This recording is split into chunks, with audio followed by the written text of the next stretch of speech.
The design of the perfect antagonist is essential for a story to fully resonate with audiences, as it enables our hero to grow up with a dooming presence and pressure ensued by its nemesis.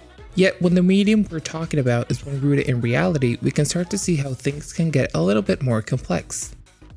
Today we'll revisit the idea of a villain in our storytelling and decipher what it takes to make a villain in the realm of reality competition, with the current case study of RuPaul's Drag Race All-Stars 5.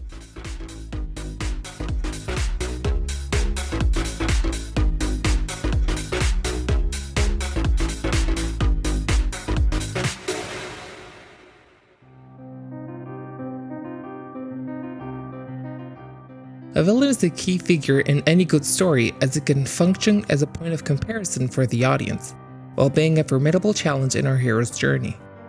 As viewers, we can point out to many infamous villains that have left their mark in the TV and film landscape, as the characters we either love to hate or love even beyond the heroes themselves. From the likes of my favorite character in the history of Game of Thrones, Cersei Lannister, or the legendary Gus Fring, to film icons such as Darth Vader, the more recent Thanos, or even the Joker, all icons in their own right in the pop cultural landscape. As perfectly placed opponents in the narrative universe built for their respective stories. Normally, a story sets a clear path and understanding of who we're there for, meaning who is the protagonist, and by default, the hero. To be clear, a hero is not defined by how good or bad his or her actions are. What matters is how the story is framed around them, setting the goals they're meant to achieve as the audience's ultimate payoff. By consequence, the ones in their way become the villains, as a threat in their path, even if the character is fighting from a moral high ground. Of course, the line starts to blur when you're looking at historical reenactments like the recent hit anthology series, American Crime Story. In cases like these, any good showrunner has to set up an antagonist for the audience to root against, as the story needs a point of view to begin with. The story has to pick a side, so by the end, a clear resolution is met, at the risk of damaging a real person's reputation or perception by the show's take on the matter. One can try to be impartial, but to leave the audience with no real closure might make for a really dissatisfying or underwhelming experience. So even if the show is meant to leave the audience guessing, the show has to lay down the elements for them to come to their own conclusions afterwards.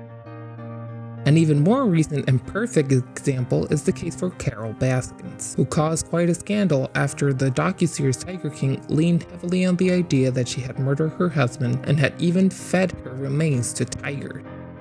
Of course, it's a complicated matter with many layers and real-life implications, as both of them did very questionable things. Yet the series knew it had to make Joe human for the audience to connect, making it easier to justify his actions and vilify Carole's. One could argue that, from afar, the show only stated the facts from each side and never really said directly or out loud if Carole did it.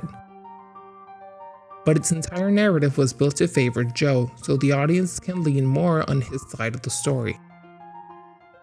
So, setting the scene for a reality program makes constructing a villain even more complicated, as the producers have to set up pieces in place for them to collide by their own actions, and not by a fictional construct or production intervention. Of course, reality TV can be fake, yet the genre is at its best when the story unfolds by its own flow and the constraints of the setting. Like so, Drag Race can be a prime example of the genre, as it has delivered some of TV's best villains in recent memory.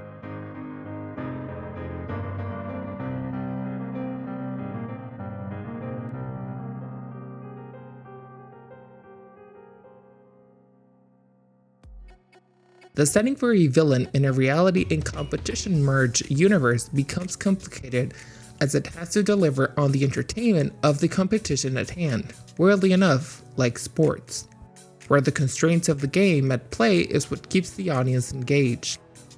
Maybe the why Drag Race is considered the gay Super Bowl. Yet the season must tell a story from a real setting as well, which is where the more traditional elements of storytelling come from.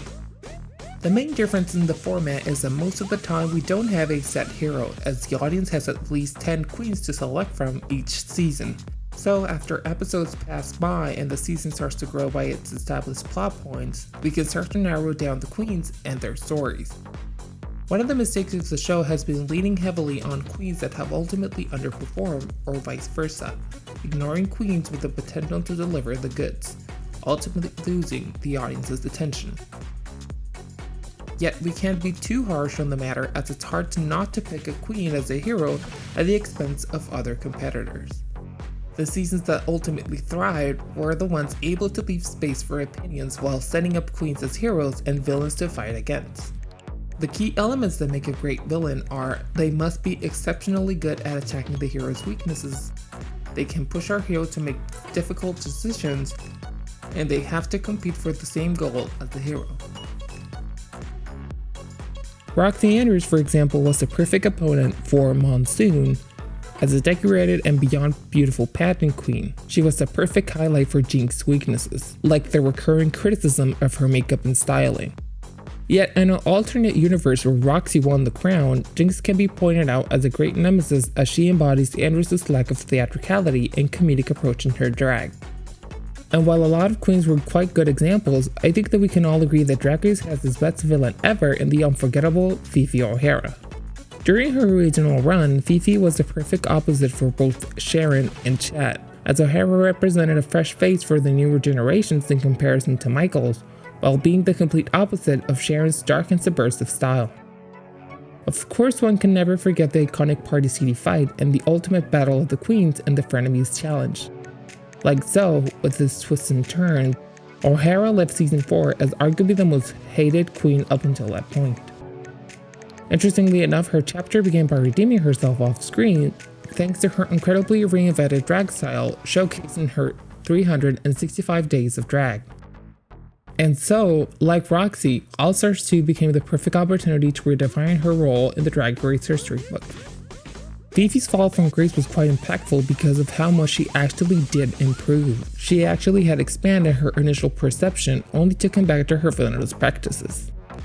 Again, the reality setting and the variety of queens for the audience to root for makes for an interesting narrative, as many storylines can follow its own hero-like journey. The masterfulness of All Stars 2 was how two separate fallen queen storylines collided with the perfect enemy in Fifi O'Hara, where she was faced against fan favorites Alyssa Edwards and Tatiana, exposing O'Hara's inability to take criticism and constant picking on fellow contestants, as she did once before. Now, in the middle of the All Stars 5 drama, the conversation amongst fans seems to be headed towards actually picking the season's villain, as many fingers were pointed at already. What happened between Derek and India? Is Miz Cracker actually plotting against her competitors? Who's lying, India or Alexis? Like so, the antagonist is still being picked in the audience's mind. The season somehow has set the stage for anyone to be the villain, and any queen to take the crown at this point, which makes for better television and a level of self-consciousness that the show had been missing for a long time. A good plot is one where the villain makes the hero evolve. A great plot is one where all of our characters can make each other grow by their opposing forces, thriving on exposing each other's flaw, making it anybody's game to ultimately take the crown.